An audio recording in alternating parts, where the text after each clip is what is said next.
kertas baru. Karena ini sudah dicetak dengan mesin cetak baru, pakai inkjet ini. Padahal mesin inkjet itu belum ada di tahun 85. Adanya adalah tahun 85 adalah mesin ketik ini. Teman-teman bisa lihat, kertasnya saja beda. Kertas sebelah kanan sudah kusem atau blaus dalam bahasa daerah. Kertas sebelah kiri masih tampak baru. Dan itu di skripsi yang sama, logis tidak? Dalam satu skripsi ada kertas yang berbeda. Terima langsung bertiga, saya Dr. Tifa, Dr. Ismon, langsung dari Wakil Rektor UGM 1, ya, yaitu Prof. Wening Udaswara, dan Wakil Rektor UGM 4, Dr. Ari Sujito. Ya. Kami terima langsung bentuk skripsinya, dan kemudian kami uji halaman-halamannya. Dan ini jelasnya. Nah, ini untuk pertama kalinya juga saya tunjukkan. Kayak gini nih skripsinya. Ya, artinya apa? Ini dalam ukuran asli skripsinya. Saya foto dengan kamera profesional.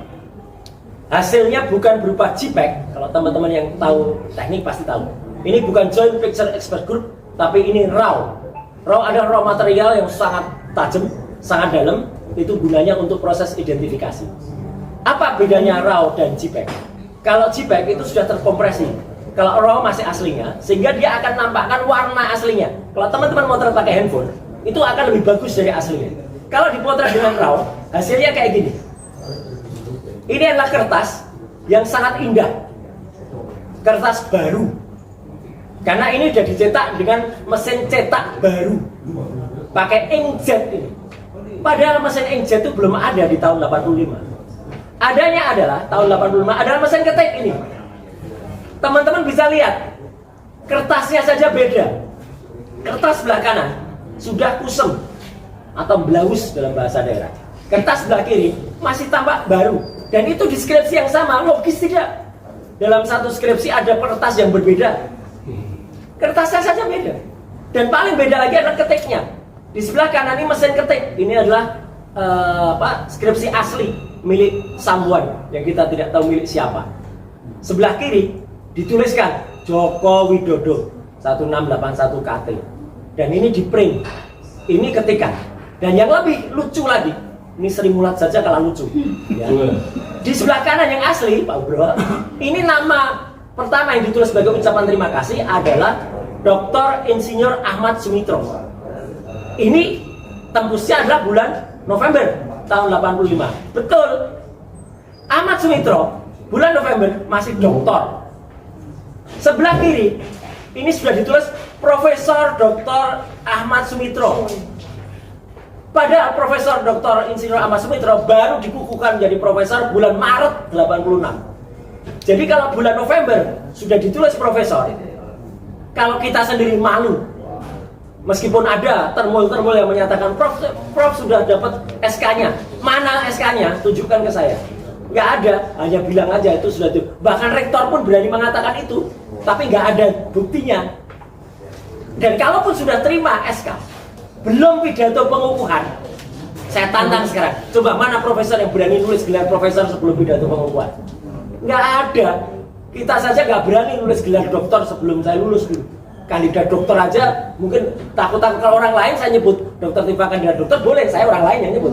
Tapi Dr. Tifa menuliskan kandidat dokter pasti malu-malu atau nggak berani gitu loh. Walaupun sudah kandidat dokter gitu loh. Jadi artinya itu etika kita. Artinya teman-teman semua, ini adalah fakta yang besok tidak terpatahkan, tidak terbantahkan. Besok akan saya tampilkan pada sidang Citizen Lawsuit di Solo pada hari Rabu tanggal 18. Yang malam harinya saya masih ada di TV ini, nggak perlu sebut TV-nya ya. Jangan sebut Ayus. Jangan sebut Ayus, jangan sebut Ayus. Malam harinya. Siangnya ada di Solo untuk sidang, malam harinya ada di Head to Head CNN. Nggak boleh sebut CNN. Mana CNN? Nggak ada. Jadi itu teman-teman semua. Jadi artinya kalau ingin saya katakan adalah kalau orang itu mau berbohong, ya tetap bohong Pak Bro. Orang itu mau menampilkan tidak benaran, Pak Jagir, ya tetap tidak benar. Orang itu mau menampilkan kepalsuan, ya Pak Laksamana, tetap artinya apa? Artinya orang itu tetap boncos. Berdiri dong Mas Rai. Jadi kalau mau bohong ya boncos. Ini kata-kata ini sering diucapkan oleh Mas Hersu sama Mbak Abi.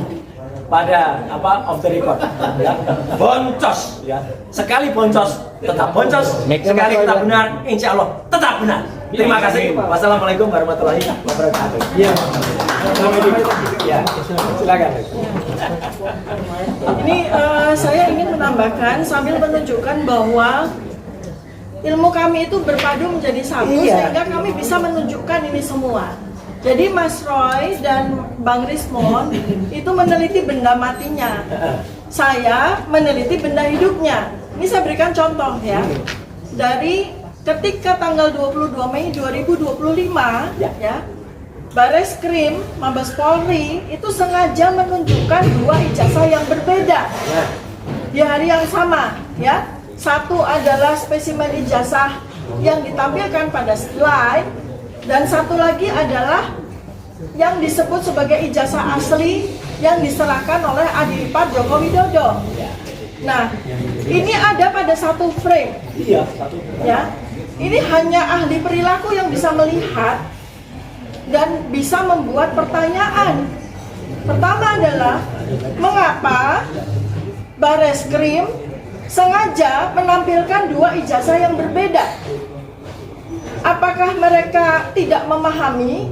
Saya rasa tidak mungkin.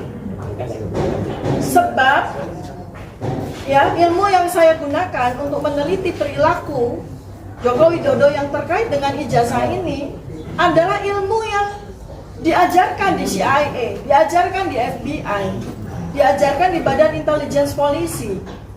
Jadi ini ilmu saya itu bukan ilmu goib, ilmu yang sangat biasa.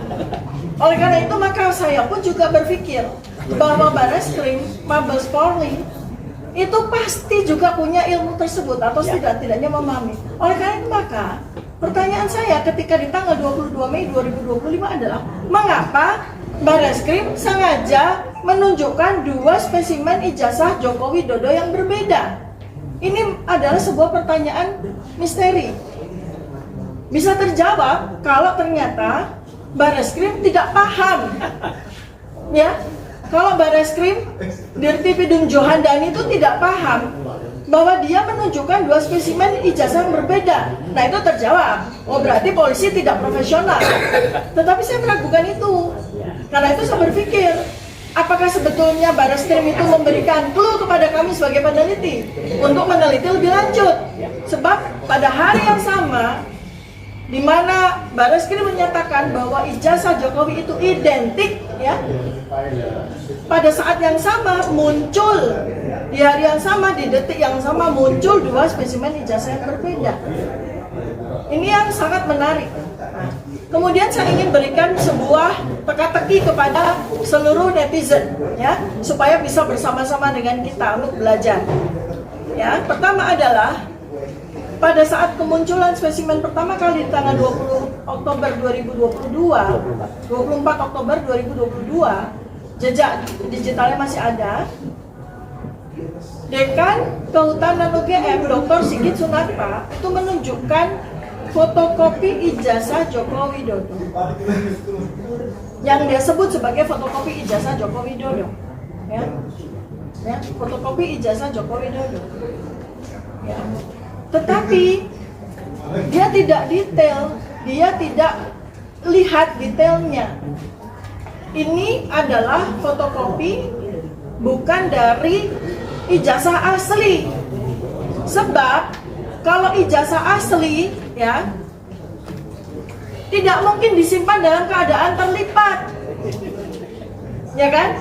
Nggak mungkin ada satu orang pun di muka bumi ini yang menyimpan ijazahnya itu dalam keadaan terlipat, sehingga ketika ditampilkan oleh Dekan Kehutanan UGM itu dia mendapatkan fotokopi ijazah yang terlipat. Itu sungguh tidak masuk akal. Nah, makanya nih memang perlunya ahli perilaku itu diperbantukan di kepolisian ya Pak Jenderal Gorasena ya. Untuk hal-hal seperti ini tuh kita bisa melihat, sehingga seharusnya di tanggal 22 Mei 2025 yang muncul adalah pernyataan bahwa kami akan mengundang Dr. Roy Suryo, Dr. Rismon Syanipan, dan Dr. Tifa untuk membantu kami memecahkan misteri ijazah Joko Widodo. Harusnya kepolisian, Bareskrim, Mabes harusnya mengatakan seperti itu. Bukan kemudian malah di tanggal malah mentersangkakan kami dan mengikuti, mengekor begitu saja apa yang dimaui oleh Joko Widodo.